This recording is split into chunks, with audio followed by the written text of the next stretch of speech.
अस्सलाम वालेकुम। अभी हमारे पास ऑपरेटिंग सिस्टम है, इसमें हमारे पास एल्गोरिथम है, first come first serve scheduling algorithm है। ठीक है, शेड्यूलिंग एल्गोरिथम है हमारे पास। पहली चीज़, ये जो एफ सी एफ एस है, ये हमारे पास इसका सिर्फ एक ही मोड होता है, वो होता है नॉन प्रीएम्प्टिव। ठीक है, और नॉन प्रीएम्प्टिव, प्रीएम्प्टिव और नॉन प्रीएम्प्टिव में डिफरेंस ये है कि नॉन प्रीएम्प्टिव में आपका जो प्रोसेस है, जो इसका बस टाइम दिया हुआ है 10 सेकेंड, वो पूरा का पूरा पहले चलेगा। ठीक है, उसके बाद कोई और प्रोसेस आएगा। नॉन प्रीएम्प्टिव में ये होता है। प्रीएम्प्टिव में ये होगा कि एक प्रोसेस फॉर एग्जाम्पल आया, चल रहा है, मतलब 10, अब फॉर एग्जाम्पल एक प्रोसेस ने 10 सेकंड चलना है, लेकिन उस 10 सेकंड के दौरान कोई और प्रोसेस भी आ गया, तो पहले वो उस प्रोसेस को मतलब प्रायोरिटी हम उसकी देखेंगे, प्रायोरिटी वाइज हम चलेंगे। ठीक है, तो खैर इसको प्रीएम्प्टिव वाले को हम आगे भी देखेंगे मजीद, तो हमारी चीज़ें क्लियर हो जाएंगी। इसका क्राइटेरिया क्या है? Arrival time. F C F S में आपने क्राइटेरिया अराइवल टाइम देखना है, लेकिन ये जो हमारे पास क्वेश्चन है, इसमें एक तो प्रोसेस गिवन है और एक हमारे पास बस टाइम का कॉलम गिवन है। अब हमारे पास इसमें अराइवल टाइम गिवन ही नहीं है। ठीक है, या आप यहाँ पर अराइवल टाइम लिखते हो 00 कर दें, वो भी है, लेकिन इसमें वैसे अराइवल टाइम नहीं गिवन। तो जब अराइवल टाइम ना गिवन हो, या आप इसको खुद से यूँ भी लिख सकते हैं, AT से अराइवल टाइम लिख देता हूँ 0 0 0 0। इसका मतलब ये कि अराइवल टाइम हमारे पास गिवन नहीं है। जब अराइवल टाइम ना गिवन हो, तो उस केस में आपने पता है क्या करना है? प्रोसेसेस जिस सीक्वेंस में आ रहे हैं उनको आप उसी तरीके से लिखते हैं। अभी हम इसका गैंट चार्ट भी बनाएंगे। मैं इसका दोबारा से यहाँ पे गैंट चार्ट बना लेता हूँ।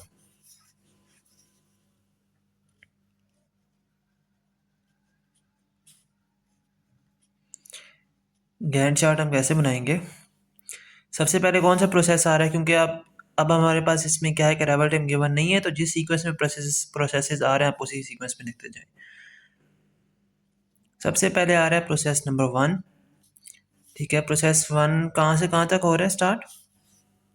आप इसको 0 से स्टार्ट करेंगे, और बस टाइम इसका कितना है 10, तो 0 + 10 कितना हो जाएगा? 10 हो गया। ठीक है, अब प्रोसेस 2 कितना बस टाइम है उसका? 6 सेकेंड। तो ये आपके पास आ जाएगा जी 10 + 6 कितना हो जाएगा? 16। अब आगे हमारे पास कौन सा प्रोसेस है? Process number 3। प्रोसेस नंबर 3 हमारे पास गिवन है, उसमें आप क्या ऐड करेंगे? 2 ऐड करेंगे तो क्या हो जाएगा? 18। बस टाइम 2 है तो 16 + 2 कर दें, 18 हो जाएगा। इसी तरीके से अब हमारे पास कौन सा प्रोसेस है? Process number 4। तो 4 का बस टाइम कितना है? 3, तो 18 + 3 कितना हो जाएगा? 21। ठीक हो गया। अब ये तो हमारे पास बन गया गैंट चार्ट। अब अगर इसमें आपको बोले जाए कि इसमें इसका वेटिंग टाइम निकालें, इसका टर्न अराउंड टाइम निकालें, इसका, हाँ ये चीज़ें देख ले, लेकिन उससे पहले ना आपको फार्मूलाज पता होना चाहिए कि टर्न अराउंड टाइम का फार्मूला है क्या? TAT टर्न अराउंड टाइम का ये है कि completion time minus arrival time. अब मैं आपको 2-3 प्रोसेसेस के ना टर्न अराउंड टाइम निकाल के दे देता हूँ। सबसे पहले P1 का टर्न अराउंड टाइम क्या निकलेगा?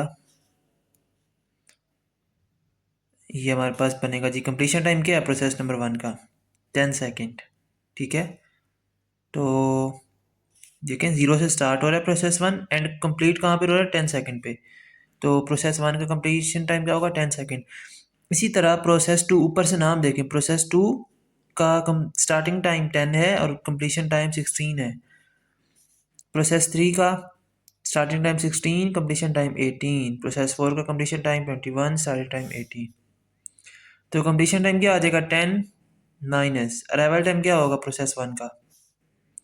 ऊपर लिखा हुआ है अराइवल टाइम सारों का 0 है, तो आप क्या कर देंगे? नहीं गिवन तो सिंपल 0 ही होगा।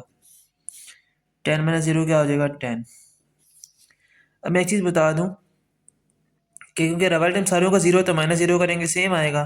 प्रोसेस 2 का भी आपके पास मेरे ख्याल से 16 होगा टर्न अराउंड टाइम, प्रोसेस 3 का 18, प्रोसेस 4 का 21। अब अगर हम देखें वेटिंग टाइम, वेटिंग टाइम का क्या फार्मूला है? मैं जरा लिख देता हूँ सारों का। प्रोसेस 2 का भी टर्न अराउंड टाइम लिख लूँ मैं, क्या आएगा?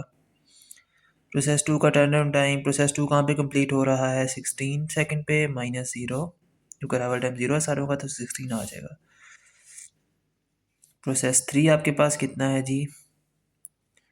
18 -0, 18 आ जाएगा, क्योंकि अराइवल टाइम 0 है। इसी तरह प्रोसेस 4 क्या आएगा आपके पास, 21 माइनस 0 इज इक्वल टू 21। अब अगर मुझे इसका वेटिंग टाइम निकालना हो तो उसका फार्मूला पता है क्या है, turn around time minus burst time. Burst time का कॉलम देखो ऊपर गिवन है। पहले प्रोसेस का मैं देखता हूँ कि वेटिंग टाइम क्या बनेगा। पहले प्रोसेस का टर्न अराउंड टाइम क्या है मेरे पास, 10 माइनस बर्स्ट टाइम कितना है पहले प्रोसेस का, 10। 10 माइनस 10 0 आ गया। पहले प्रोसेस का वेटिंग टाइम है 0 सेकेंड। दूसरे प्रोसेस का भी इसी तरह निकाल लेंगे आप लोग। टर्न अराउंड टाइम क्या होगा,